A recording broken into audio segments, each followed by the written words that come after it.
Episode 4 में आप लोगों ने सुना कि किस तरह से नीलम रुखसत होकर कराची पहुंच गई थी और वो काला बिल्ला अकबर की ज़िंदगी को किस हद तक अजीरन बना चुका था कि उसकी आंखों का बुरा हाल था। यहाँ तक कि इस बात को लेकर हर कोई परेशान था। दादा गफूर ने भी अपना ये शक जाहिर कर दिया था कि नीलम के ऊपर किसी जिन का बसेरा है, और मामू फुरकान ने बाबर अली को भी ये बात बता दी थी कि वाजदा और फयाज से सैदपुर का जिक्र करना। वलीमे के बाद सब अपने कमरे में बैठे हुए चाय पी रहे थे। बाबर अली बार बार ये चाह रहे थे कि किसी तरह से कमरा खाली हो तो वो वाजदा से सैदपुर के बारे में पूछें। मामू फुरकान की हदायत पर वो खुद ही पहले वाजदा से ये बात करना चाहते थे। फिर इस तरह से हुआ। फयाज हुसैन ने कहा कि मुझे तो नींद आ गई है। बाबर अली ने शुक्र अदा किया कि ये उठ के यहाँ से जा रहे हैं। जो ही फयाज हुसैन उस कमरे से बाहर निकले, बाबर अली ने साबरा से कहा कि चाय बना कर लाओ। इस बहाने साबरा भी किचन में चली गई। अब बाबर अली और वाजदा उस कमरे में अकेले थे। तभी इधर उधर की कुछ बातें करके बाबर अली ने वाजदा से कहा, वाजदा सैदपुर कहाँ है? जो ही बाबर अली ने सैदपुर का नाम लिया, वाजदा की तो जैसे आंखें ही फटी की फटी रह गई और वो ये कहने लगी, कौन सा सैदपुर शहर? मैंने तो आज तक नहीं सुना, ना ही मैं जानती हूँ कि वो कहाँ है। मैं नहीं जानती सैदपुर लाहौर से कितना दूर है। वो तिलमिला उठी थी, जबकि बाबर अली को इस बात का यकीन हो चुका था कि ये कुछ छुपा रही है। फिर बात बात में बाबर अली ने कहा कि लाहौर में मुझे तुम लोगों का पड़ोसी मिला था, दिलदार भट्ट, जिसका ये कहना था कि नीलम तुम लोगों की सगी बेटी नहीं है। और मैंने यहाँ तक भी सुना है कि दिलदार भट्ट का ज़हनी तवाज़ुन दुरुस्त नहीं है। काफ़ी अरसा वो अपने दिमागी इलाज करवाता रहा है, इसीलिए वो लोगों के साथ ऐसी बातें करता रहता है। ये बात सुनते साबरा उस कमरे में दाखिल हुई जिसके हाथ में चाय का ट्रे था। जब उसने ये लफ्ज़ सुना कि नीलम फयाज और वाजदा की सगी बेटी नहीं है तो उसके हाथ कांपने लग गए। कांपते हुए हाथों के साथ उसने चाय का ट्रे टेबल पर रखा और भागती हुई बाबर अली के पास आकर कहने लगी, ये आप क्या कह रहे हैं? उधर वाजदा की हवाएं उड़ चुकी थी। उसको कुछ समझ नहीं आ रही थी कि ये सब क्या हो रहा है, इनको इस राज का कैसे पता चल गया। तभी बाबर अली ने सिचुएशन को संभालते हुए एक कहका लगाया और ये कहा कि कुछ नहीं, अगर ऐसी कोई बात होती तो क्या मैं तुमसे छुपाता? मगर ये बात तो सच थी कि ये राज बाबर अली ने अभी तक साबरा से छुपाया हुआ था।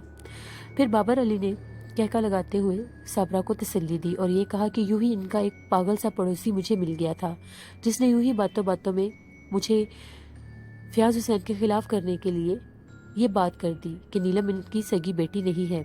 तभी वाजदा ने खुद को संभालते हुए इस बात की तस्दीक की, आप बिल्कुल ठीक कह रहे हैं, उसका दिमागी तवाज़ुन बिल्कुल भी ठीक नहीं है। बाबर अली भांप चुके थे कि दाल में कुछ काला है। तभी बाबर अली ने यह कहा, मैं ज़रा वॉशरूम से होके आता हूँ। थोड़ी ही देर के बाद बाबर अली कमरे में आए तो साबरा और वाजदा चाय पी चुकी थी। फिर बाबर अली ने कहा कि मुझे नींद आ रही है, मैं सोने जा रहा हूँ। तो वाजदा का ये कहना था, मुझे यहाँ पर बैठकर फिर क्या करना है, चलो सभी सोते हैं। साबरा और बाबर अली अपने कमरे में चले गए, जबकि वाजदा उस रूम में चली गई जहाँ पर फयाज हुसैन था। मामू फुरकान की हिदायत के मुताबिक बाबर अली ने उस कमरे में जहाँ पर फयाज और साबरा थे, फयाज और वाजदा थे, वहाँ पर एक टेप रिकॉर्डर बुक्स के अंदर छुपा कर रख दिया था। सुबह अभी वो लोग सोकर दरवाज़ा खोलकर उठे ही थे। जो ही वो कमरे से बाहर आए तो बाबर अली ने बड़ी तेज़ी के साथ किताबों में रखे हुए इस टेप रिकॉर्डर को उठाकर अपने कमरे में ले गए और दरवाज़ा बंद करके रिकॉर्डिंग सुनने लग गए। जो ही उन्होंने रिकॉर्डिंग का बटन प्ले किया तो उसमें वाजदा की घबराई हुई आवाज़ आई, फयाज जल्दी से आंखें खोले, आज तो हमें अल्लाह ने ही बचाया, वरना हम लोगों की ज़िंदगी तो बर्बाद हो चुकी थी। बाबर अली को हम पर शक हो गया है, उसे नीलम वाले राज का पता चल गया है। जिस पर फयाज ये कह रहा था, ये कैसे मुमकिन है, इस बात का तो किसी को भी पता नहीं। तो वाजदा का ये कहना था कि उस कल मुँहे दिलदार भट्ट ने ये बात बाबर अली के कान में डाल दी है, अब हमारा क्या होगा? फयाज का ये कहना था, घबराने की ज़रूरत नहीं, मैं सिचुएशन को संभाल लूँगा। जब उन्होंने बाबर अली ने अपने कानों से उन दोनों की बातें सुनी तो उनको इस तरह से हो गया जैसे सख्तातारी हो गया है। फिर उन्होंने जल्दी से साबरा को कमरे में बुलाया और ये कहा कि जल्दी से दरवाज़ा बंद कर इधर आओ। साबरा बहुत परेशान हुई कि आखिर क्या मामला है। जो ही साबरा वहाँ पर जाकर बैठी तो बाबर अली का ये कहना था, तुम्हारी सगी बहन वाजदा ने तुम्हें धोखा दिया है, नीलम इनकी सगी बेटी नहीं है, आज तक इन लोगों ने हमें धोखे में रखा। नीलम किसी और की बेटी है, अपने कानों से सुन लो। फिर साबरा ने जब सारी टेप रिकॉर्डिंग की बातें सुनी तो वो आग बगोला हो गई और ये कहने लगी कि जल्दी से नीलम को तलाक दे दे, पता नहीं किसकी बला है, हमारे घर में जब से आई है मेरे बेटे की जिंदगी अजीरन हो गई है। बाबर अली का ये कहना था, गुस्से से नहीं अक्लमंदी से काम लो, नीलम का इसमें कोई कसूर नहीं है, अब वो हमारी इज्जत है, हमें इस बात से कोई फर्क नहीं पड़ता कि वो किसकी बेटी है और किसकी नहीं। फिर साबरा का ये कहना था, चाहे कुछ भी हो जाए मैं वाजदा और फ्याज को कभी मुंह नहीं लगाऊंगी और ना ही उनको अपने घर में 1 मिनट रुकने दूंगी। उन्होंने हमें इतना बड़ा धोखा दिया है, मेरे बेटे की जिंदगी बर्बाद होकर रह गई है। जब से ये मनहूस हमारे घर में आई है रोज कोई ना कोई नया तमाशा हमारे घर में शुरू हो जाता है। बाबर अली जो थे वो ठंडे मिजाज के आदमी थे। उन्होंने साबरा से ये कहा कि इत्मीनान से काम लो, हम उनसे ज़रूर बात करेंगे। तभी साबरा बहुत गुस्से के साथ उस कमरे से बाहर निकली और वाजदा को जाकर कोसने लगी कि तुम्हारी हिम्मत कैसे हुई मुझे धोखा देने की। जब नीलम तुम्हारी सगी बेटी नहीं थी तो तुम लोगों ने हमसे ये राज क्यों छुपाया। जिस पर वो दोनों मियाँ बीवी दंग रह गए। उनको कुछ समझ नहीं आ रही थी कि वो क्या करें। उन्होंने फौरन उस बात को झुठला दिया और कहा कि ये सब झूठ है, नीलम हम लोगों की सगी बेटी है। तभी साबरा से रहा नहीं गया और वो फौरन से जाकर उस टेप रिकॉर्डर को ले आई और सारी रिकॉर्डिंग उन्हें सुना दी, जिस पर उनकी गर्दनें शर्मिंदगी से झुक गई। फिर बाबर अली और साबरा ने उनसे ये कहा कि हमें एक एक बात सच बताओ।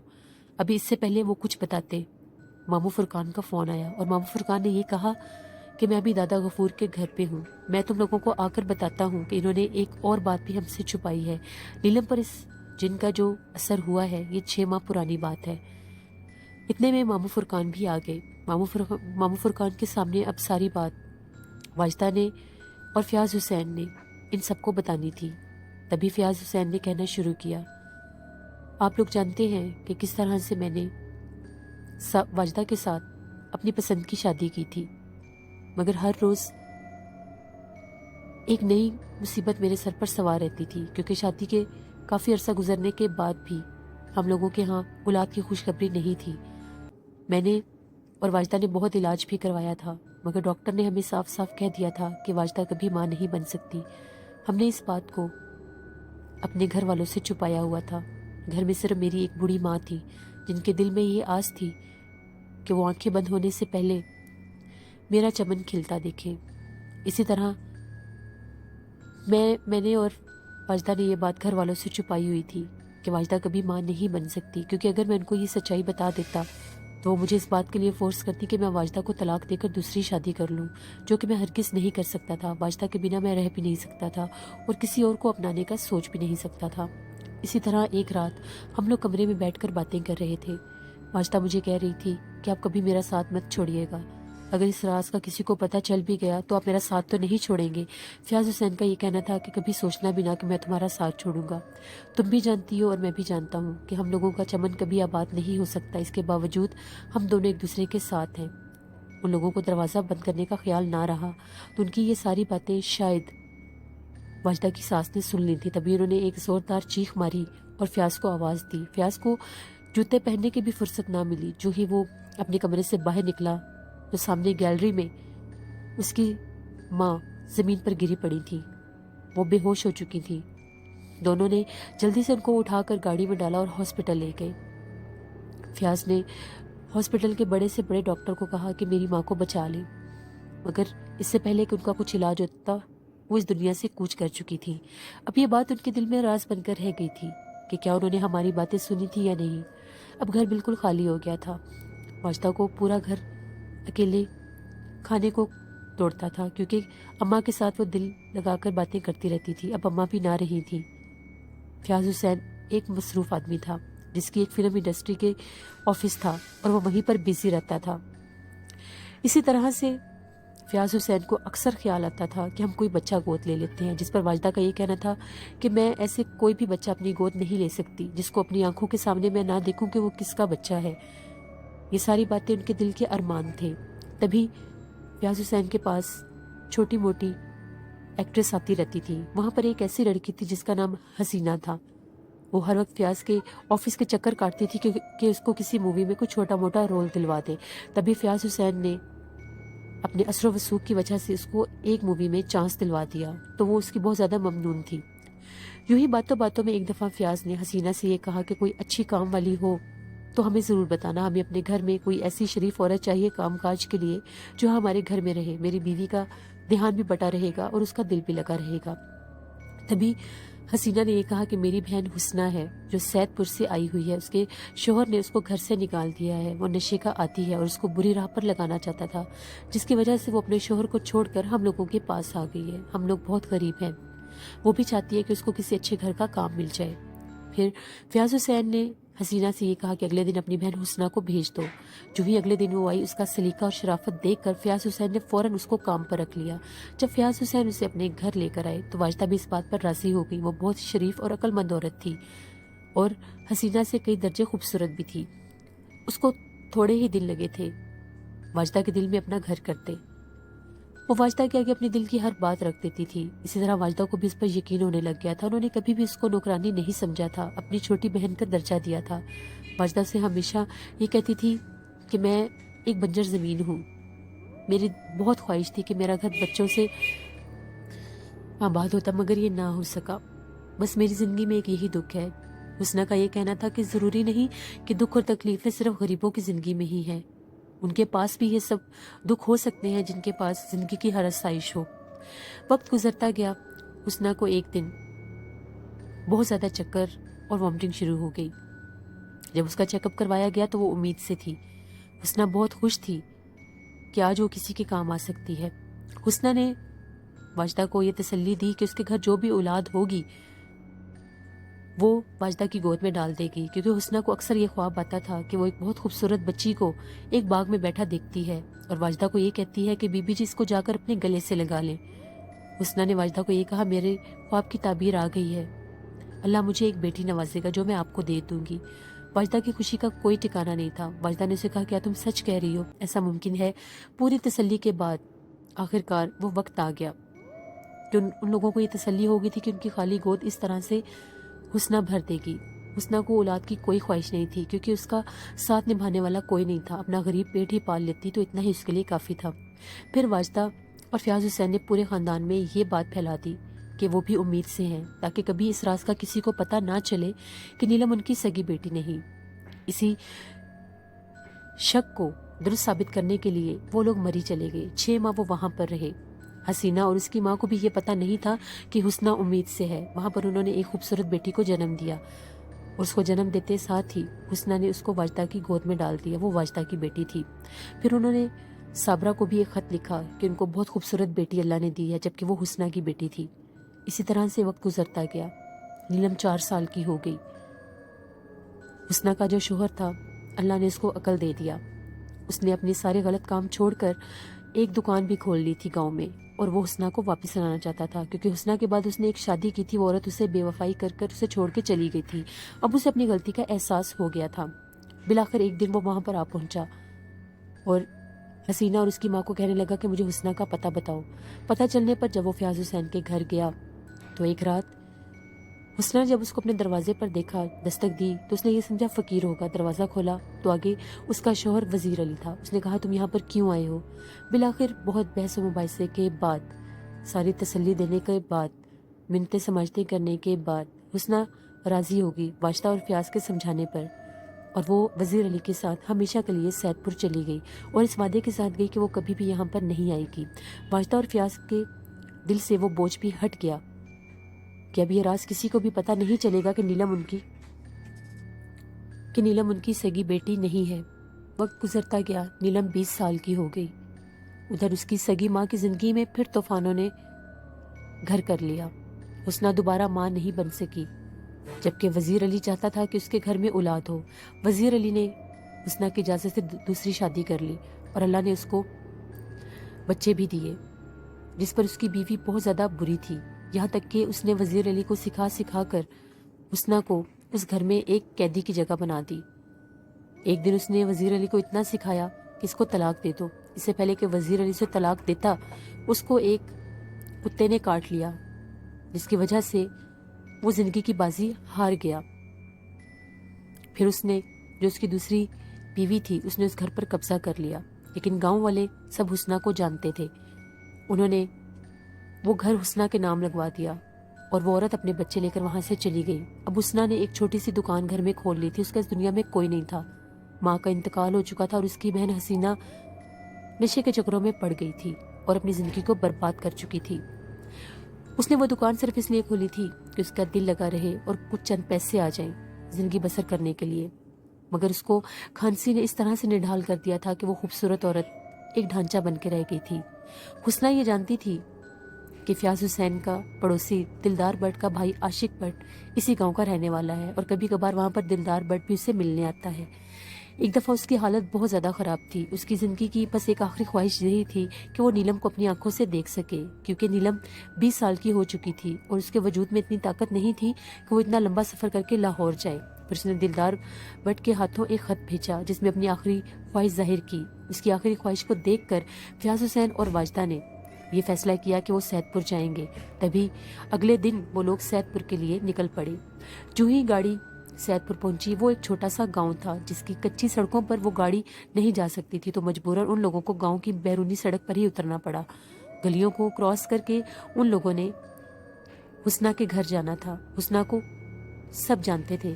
तभी हुस्ना का नाम सुनकर एक छोटे से बच्चे ने कहा कि आइए मैं आपको ले चलता हूँ। जो ही उन्होंने गांव की गली में पांव रखा, कीचड़ से भरी हुई वो गलियां और उन गलियों के दरमियान में वो बैठा था, काला बिल्ला, जिसकी पहली दफा नजर नीलम पर पड़ी।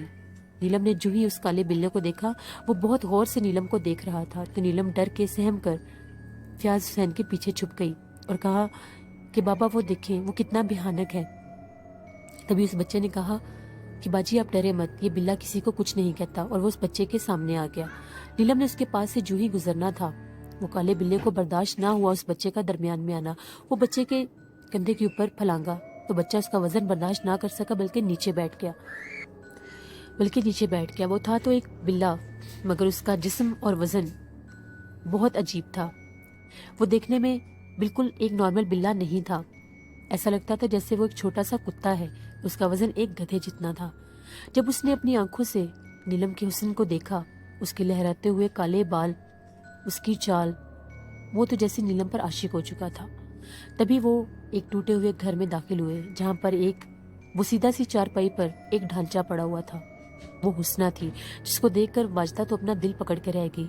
हुस्ना, तुम्हें क्या हो गया है? जिस तरह उसकी आंखें मुंतजिर थी कि वो एक दफा नीलम को देख सके। तभी फयाज और वाजदा ने कहा, बेटा इनके गले लगो, ये तुम्हारी सगी माँ है। हमने तुम्हें बताया था तुम्हारी आया है, मगर ये तुम्हारी माँ है। नीलम को इससे बहुत ज्यादा उलझन हो रही थी कि ये मेरी माँ कैसे हो सकती है। वो नीलम को देखकर बहुत खुश हुई। तभी एकदम उनकी नजर पड़ी तो उस घर में एक बच्चा दाखिल हुआ, जिसके हाथ में दूध का एक प्याला था। उसने वो प्याला लाकर एक चबूतरे पर रख दिया। फयाज हुसैन ने कहा कि क्या तुम्हें दूध दूं? हुस्ना का कहना था, नहीं, ये मेरे लिए नहीं है। तभी वो क्या देखते हैं, वो काला बिल्ला एकदम से अंदर आया और दीवार पर रखे उस प्याले के अंदर मुंह डालकर दूध को पीने लगा। फयाज हुसैन ने उसे भगाना चाहा तो हुस्ना ने ये कहा, नहीं साहब, इसको कुछ मत कहें, ये इसी के लिए है। फयाज ने कहा, तुम खुद तो एक ढांचा बन गई हो और दूध भी इसे पिला देती हो, कौन है ये? तभी बिल्ले ने बड़ी तसल्ली के साथ दूध पिया और पाँव मारकर वो प्याला नीचे गिराकर तोड़ दिया। अभी हुस्ना ये बताने ही वाली थी कि साहब ये बिल्ला नहीं है। बिल्ले ने एकदम से हुस्ना की तरफ देखकर हुर्राया और मियाऊं की आवाज निकाली, जैसे वो हुस्ना को मना कर रहा था कि इन्हें कुछ मत बताना, और छलांग लगाकर दीवार से बाहर चला गया। हुस्ना ने कहा, मैं आपको कुछ नहीं बता सकती, मगर ये कोई बिल्ला नहीं था। तभी वो लोग उठकर वहां से बाहर आ गए, क्योंकि नीलम वहां पर बहुत उलझन महसूस कर रही थी। वो उस गंदगी के घर में रहना नहीं चाहती थी और ना ही उसका दिमाग इस बात को तस्लीम कर रहा था कि ये ढांचा नुमा औरत उसकी सगी माँ है। तभी वाजदा ने नीलम को हुक्म दिया कि उठकर इसको गले लगाओ और एक दफा मेरी अम्मी कहो। नीलम ने जल्दी से जान छुड़वाने के अंदाज में मेरी अम्मी कहकर उसे गले लगा लिया और फौरन से कहा, बाबा यहाँ से चलें। अभी वो लोग घर से बाहर ही निकले थे कि उन लोगों को आशिक हुसैन मिल गया, दिलदार भट्ट का भाई। उसने कहा कि मैं तो ऐसे आप लोगों को नहीं जाने दूंगा, चले मेरे घर, आप लोगों का खाना तैयार है। वो लोग उसके साथ उनके घर चले गए। जबरदस्ती मेहमान नवाजी पर वो उसको टाल नहीं सके। अभी वो लोग उसके घर खाना खाकर बैठे ही थे कि एकदम से खबर आ गई कि हुस्ना अल्लाह को प्यारी हो गई है। वो लोग बहुत ज़्यादा परेशान हुए। फयाज हुसैन ने फ़ौरन से उसकी तदफीन का सारा खर्चा अपने सर ले लिया, उसकी कब्र को पक्के बनवाने का खर्चा भी अदा कर दिया। अब वाजदा और फयाज उधर चले गए थे जिस तरफ हुस्ना थी। नीलम आशिक हुसैन के घर में ही बैठी हुई थी। तभी एकदम से आशिक हुसैन की बेटी عائشہ کی چیخنے کی آوازیں آئیں کہ نیلم بے ہوش ہو گئی ہے۔ جب یہ بات فیاض اور واجدہ کو پتہ چلی وہ بھاگتے ہوئے آئے اور نیلم کو بے ہوش پایا اور انہوں نے پوچھا کہ ایک دم سے نیلم کو کیا ہو گیا ہے۔ عائشہ کا یہ کہنا تھا کہ ہم دونوں باتیں کر رہی تھی تو ایک دم سے نہ جانے کہاں سے کالا بلّا اس کی گود میں آ کر بیٹھ گیا اور یہ اس کو دیکھ کر ڈر کے بے ہوش ہو گئی۔ انہوں نے ہر ہیلا سویلا کیا مگر نیلم کو ہوش نہیں آ رہا تھا۔ تبھی عاشق حسین کو یہ کہا گیا کہ گاؤں میں کوئی ڈاکٹر ہے، جس پر اس کا یہ کہنا تھا ڈاکٹر تو نہیں، یا کمپاؤنڈر ضرور ہے۔ فیاض نے کہا جلدی سے اس کو بلواؤ۔ پھر ایک بچے کو روانہ کیا گیا کہ وہ اس کمپاؤنڈر کو بلا کر لائے۔ نیلم کو ہوش نہیں آ رہا تھا۔ واجدہ اور فیاض بہت پریشان تھے۔ وہ لوگ کمرے سے باہر آئے یہ بات کرنے کے لیے کہ یہ سب کیا ہو رہا ہے۔ تبھی ایک دم سے عائشہ کے چیخنے کی مہوش کی چیخنے کی آواز سن کر واجدہ کمرے کی طرف بھاگی اور اگلا منظر دیکھ کر وہ سہم کر رہ گئی۔ وہ کالا بلّا نیلم کے سفید ہاتھوں کی گلابی ہتھیلیوں کو بہت مزے سے چاٹ رہا تھا۔ جب واجدہ نے اپنی آنکھوں سے یہ منظر دیکھا فوراً سے سینڈل اٹھایا اور اس بلے کو دے مارا جو اس کی کمر پر لگا، مگر وہ تو جیسے ٹس سے مس نہ ہوا۔ پھر واجدہ چیخی اور فیاض کو بلایا۔ جو ہی فیاض اندر آیا اس نے جب دیکھا کہ وہ کالا بلّا نیلم کی ہتھیلی کو چاٹ رہا ہے تو اس نے فوراً سے وہاں سے ایک ڈنڈا اٹھایا اور دے مارا اس کے جسم پر، مگر وہ ڈنڈا ٹوٹ گیا اور اس پر پھر بھی کوئی اثر نہ ہوا۔ وہ تو جب مانو ٹس سے مس ہی نہیں ہو رہا، وہ تو جیسے ٹس سے مس نہیں ہو رہا تھا۔ وہ بہت زیادہ پریشان ہوئے۔ پھر ان لوگوں نے ایک لوہے کا راڈ اٹھایا اور وہ اس بلے کو جب مارا تو وہ اس طرح سے اس کے جسم سے آر پار ہو گیا جیسے وہ کوئی روئی ہے، لیکن اس کے جسم میں نہ ہی کوئی زخم ہوا اور نہ ہی اس میں سے خون نکلا۔ 3 سے 4 دفعہ ان لوگوں نے وہ آئرن راڈ اس کے جسم میں مارا مگر اسے کوئی فرق نہ پڑا۔ اب وہ لوگ بہت زیادہ پریشان ہو گئے تھے۔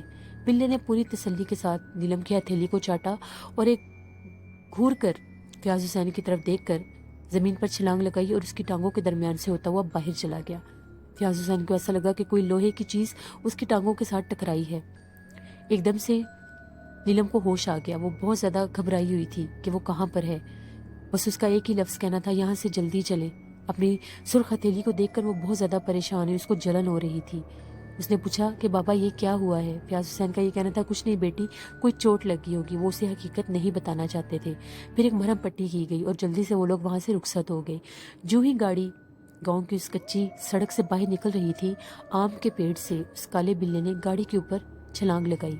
جب اس نے چھلانگ لگائی تو وہ اس طرح سے ہلکا ہو گیا جس طرح سے کوئی پھول تھا، جبکہ اس کا وزن کسی گدھے سے کم نہیں تھا۔ اب وہ نیلم کے ساتھ سوار اس گاڑی پر اس کے ساتھ لاہور جا رہا تھا۔ نیلم کے ذہن میں کئی سوال تھے کہ واجدہ اور فیاض اس کے سگے ماں باپ نہیں ہیں، وہ ڈھانچہ نما عورت اس کی ماں کیسے ہو سکتی ہے؟ پھر اس کالے بلے کی نظریں، جو پہلی ملاقات نیلم اور کالے بلے کی ہوئی تھی، وہ نظریں چاہ کر بھی نیلم نہیں بھول پا رہی تھی۔ کس طرح سے گلی کے درمیان بیٹھا وہ اس کو گھور گھور کر دیکھ رہا تھا جس طرح سے وہ اس کو کھا جائے گا۔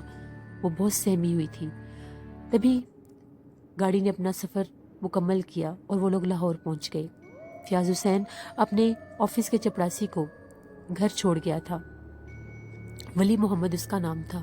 ان لوگوں نے جب دروازے پر بیل بجائی تو ولی محمد نے دروازہ کھول دیا۔ نیلم نے گھر میں آ کر ایک سکون کا سانس لیا۔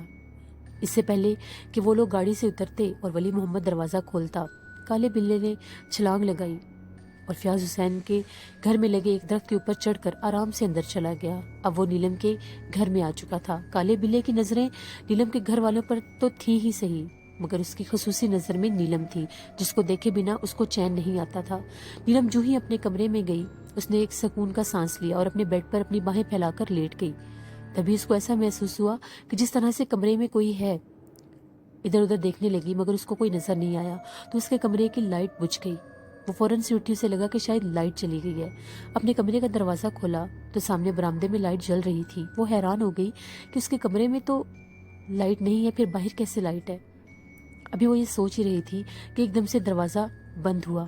وہ ڈر گئی۔ جیسے ہی اس نے پیچھے پلٹ کر دیکھا تو ایک دم سے کمرے کی ٹیوب لائٹ آن ہو گئی۔ اس کی نظر سامنے شوکیس میں پڑی اس گڑیا پر پڑی جو اس کی بچپن کی گڑیا تھی جس کے ساتھ وہ کھیلتی تھی۔ اس گڑیا کی آنکھیں اسے بہت پسند تھی۔ اس کی آنکھیں ایسی تھی جس طرح سے کوئی نیلے موتی ہوتے ہیں، وہ اکثر انہیں دیکھا کرتی تھی۔ نہ چاہتے ہوئے بھی اس گڑیا کی طرف بڑھنے لگی۔ جو ہی وہ اس گڑیا کے پاس گئی ایک دم سے چیخیں مارنے لگ گئی۔ اس کی چیخوں کی آواز سن کر واجدہ اور فیاض اس کمرے میں آئے تو نیلم بیڈ کے اوپر ڈھیر ہوئی پڑی تھی، اپنا چہرہ چھپائے ہوئے چیخے جا رہی تھی۔ वाजदा और फयाज ने पूछा, नीलम तुम्हें क्या हुआ है? जिस पर नीलम का ये कहना था कि अम्मी वो गुड़िया नहीं है, वो एक बहुत भयानक ढांचा है। उस ढांचे के चेहरे पर से जिस तरह से जगह जगह पर खून टपक रहा है।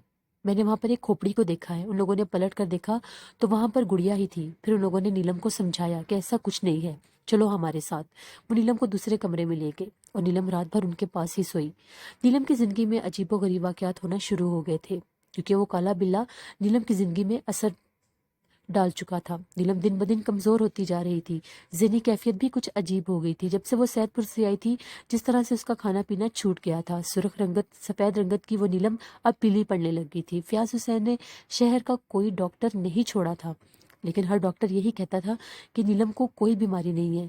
यहाँ तक कि साइकेट्रिस्ट से भी नीलम को चेक करवाया गया। उन्होंने भी तस्दीक कर दी कि ये बिल्कुल नॉर्मल है। फिर नीलम को आखिर ऐसा क्या मसला था जो दिन ब दिन उसको दीमक की तरह खाता जा रहा था? नीलम एक बहुत ही ज्यादा खुश मिजाज और खुश गजा लड़की थी, मगर अब वो कुछ खाती पीती नहीं थी। कुछ खाने को दे देते थे तो वो खा लेती थी। हर वक्त सर बांध कर सोई रहती थी।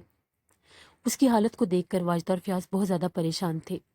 एक दफा नीलम ने टेलर को कपड़े देने जाने थे। नीलम ने बहुत खूबसूरत सुर्ख लिबास पहना था। उसके साथ मैचिंग शूज निकालने के लिए जो ही उसने अपनी अलमारी खोली तो उसका एक पाँव गायब था। फिर उसने ये सोचा, चलो मैं दूसरे सैंडल पहन लेती हूँ। सैंडल के लिए जब डब्बा खोला तो उसका भी यही हाल था, वहां पर भी एक ही पाँव था। वो बहुत हैरान हुई कि मेरे जूतों के एक एक पाँव कहाँ गए हैं। फिर उसने अपनी अम्मी से कहा कि मेरे दोनों जूतों के एक एक पाँव गायब हैं। जिस पर वालिदा का ये कहना था, परेशान होने की जरूरत नहीं, तुम्हें जूतों की कोई कमी तो नहीं है। जाओ दूसरा लिबास पहनो और उसके साथ मैचिंग शूज पहन लो। जो ही नीलम ने कपड़े बदले, दूसरे शूज पहने, चाबी घुमाती हुई गैरेज में गई तो देखकर हैरान हो गई। सूखी टहनियों के ऊपर उसके पाँव का एक एक जूता रखा हुआ था। उसको ऐसा लग रहा था कि उन टहनियों, पहले वो गौर से ये देखने लगी कि मेरे जूते यहाँ पर इतनी ऊंची टहनियों पर कैसे आ गए।